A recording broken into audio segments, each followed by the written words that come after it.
Hello everybody and welcome back to the Fortress of Solitude. Today we're going to be talking about Justice League Unlimited Issue 1 by Mark Waid, Dan Mora and Tamara Bonvillain. The Justice League make their grand return after the events of Absolute Power and All In as Mark Waid drops us right into the middle of a disaster in South Africa, which a small league team led by Superman and Wonder Woman respond to. I felt very rewarded as a Green Lantern reader as Carol Ferris recently got her powers back as the Star Sapphire and has been wrestling with the idea of being a hero again, something she did throughout Absolute Power, and now we get to see the payoff of that as Carol is part of this small team and is kind of the newbie to the team, which will actually end up being a through line this issue, and who is being mentored a little by the other heroes in how to deal with the threat at hand, which is surprisingly a set of War Wheels, an old school villain from the Black Hawk comics, which feels like a total Mark Waid thing to pull out and put in the first pages of a new Justice League book in 2024.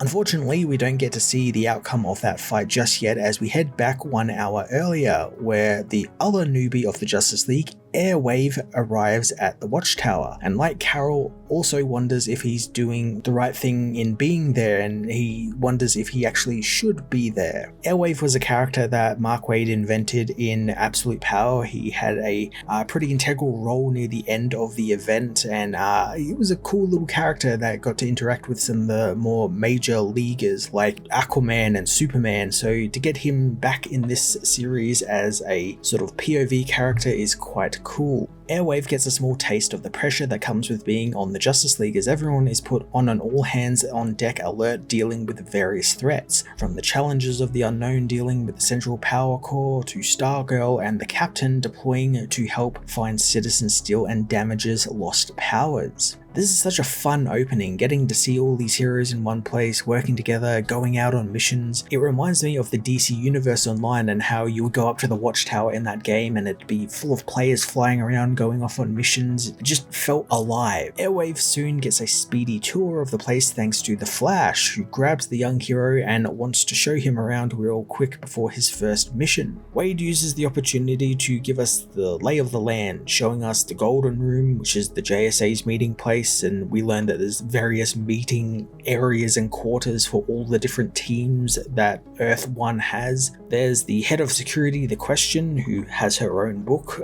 which is very good, and I suggest people should go and check that out.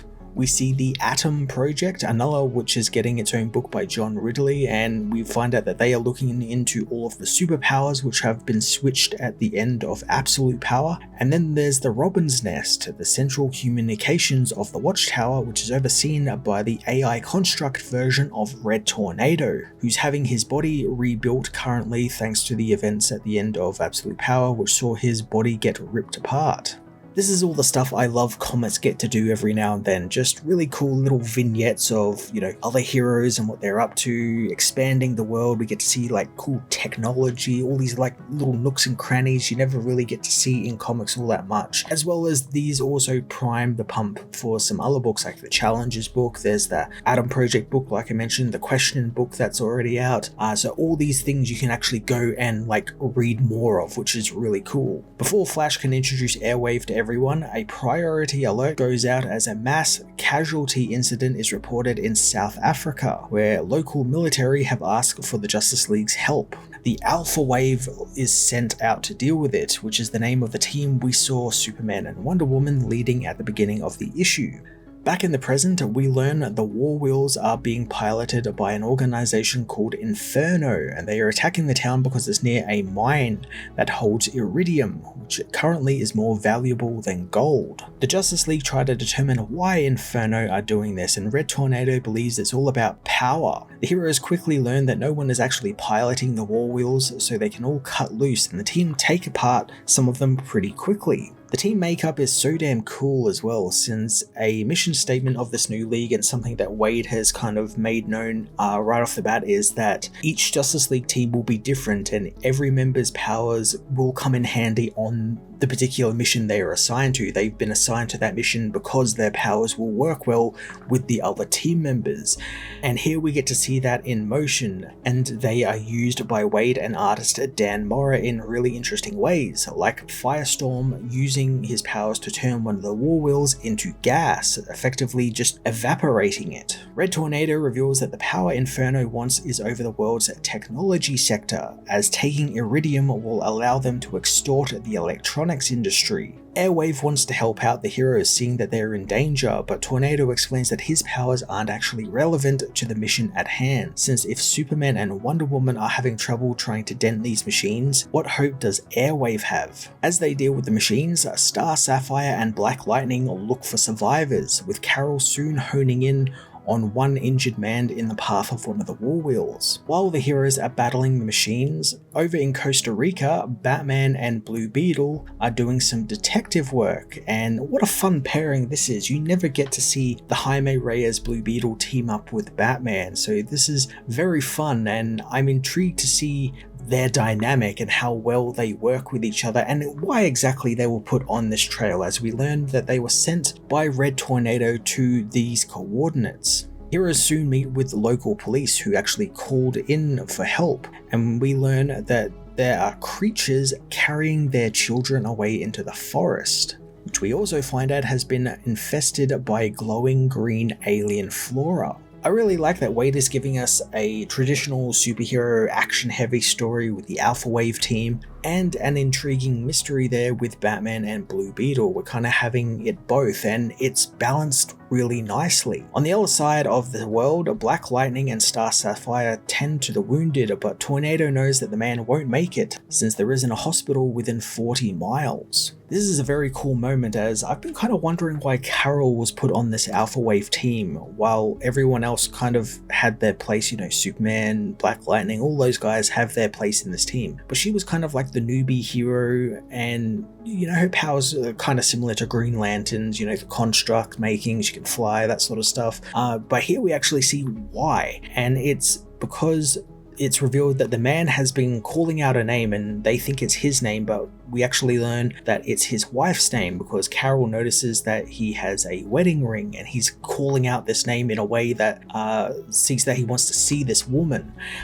So she knows that as a Star Sapphire, she can heal the man with the power of love, as long as the man's wife is brought to her. So they need to find the man's wife. And this is also where Airwave plays into the team, as he realizes that he can help find the woman via using the mobile phones in the area, sending out messages looking for the woman, as Superman and Wonder Woman finish dealing with the war wheels. With Kid Flash's help, Airwave finds the woman, and she is taken to her husband, where Carol uses their bond to heal his fatal wound. So this is probably the best use of multiple heroes' powers in a row I've seen in a while. It was creative in its approach, and used a group of heroes that you never would have guessed would have worked well together. Black Lightning, Star Sapphire, Flash, and Airwave. Wade has a great knack for doing stuff like that, where he pairs unlikely duos together or smaller groups together you never really see together, and B, never really get any time to shine. So I like that we now have a book that will do that. While the heroes help the man and his wife, Superman finds a hologram of Inferno, a group of cloaked beings who proclaim that they will be the power that dominates Earth, and the League are so insignificant that they didn't care about letting them know that what they were doing, since the League cannot and will not stop what they are doing, so they just don't care that these heroes know that they are operating out in the open. Batman and Blue Beetle meanwhile stumble upon a clearing filled with alien-like eggs, which Batman immediately realizes means they are outmatched, and something is going very, very wrong here, so he calls in backup quick. However, it might be too late for them, as they are surrounded by aliens. The book rounds out with Airwave having helped out the heroes and retiring to his quarters, only to burst into tears. Now, my initial thought was that maybe this is all too much for him and he can't process everything, and you know, this is something that we can see happen with newer heroes. That's not what happens, as the young hero is actually crying because everyone is so nice to him, and that is making his mission to kill the Justice League that much harder. This was a very fun twist for the new hero that I assumed Airwave would just be like the new POV character for us to follow on as we experience the Justice League's missions through his eyes and his experiences, and I'm very intrigued for what Wade has in store for us, since I don't think he would have A, made a new character recently, and then B, immediately turned them into a villain if he didn't have a great idea. So I'm intrigued to to see how he utilizes this character as a villain. The book does have a prelude to the upcoming Hush 2 storyline after the main story finishes up, and that's by Jeff Loeb and Jim Lee, and it's really kind of just a big nothing. It's just several pages that basically say that Tommy Elliot went insane and became Hush, and we see him moving about like little game pieces of, Batman and Robin and Red Hood and all these characters. It's really nothing. It's nothing. It didn't need to be in here. It just feels like one of those previews you often get in the back of books when they're previewing like a new issue or a new series that's dropping. It's been billed as like, oh, this is the preview you need to see, when it really isn't. And it did nothing to win me over on a book I already think is a bit of a cash grab and just have really no interest in reading. Probably will, because it's in the main Batman book, so I've kind of got to keep up with that to see what's going to happen in the main Batman book, but I'm just not really interested in seeing Hush 2 as a story. Justice League Unlimited issue 1 was a banger issue that followed on from Absolute Power really well, setting up multiple new threats while focusing primarily on fast-paced action. I like that it isn't focused on just one primary character or small group. The cast is massive for this book, and Wade balances it out extremely well, and it never feels like it's getting away from him or it's too much for him to handle. The Inferno mystery is engaging, and the final plot twist adds an interesting turn to a pretty stock standard new hero. Can't wait for the next issue next month. I'm going to give this issue a 10 out of 10.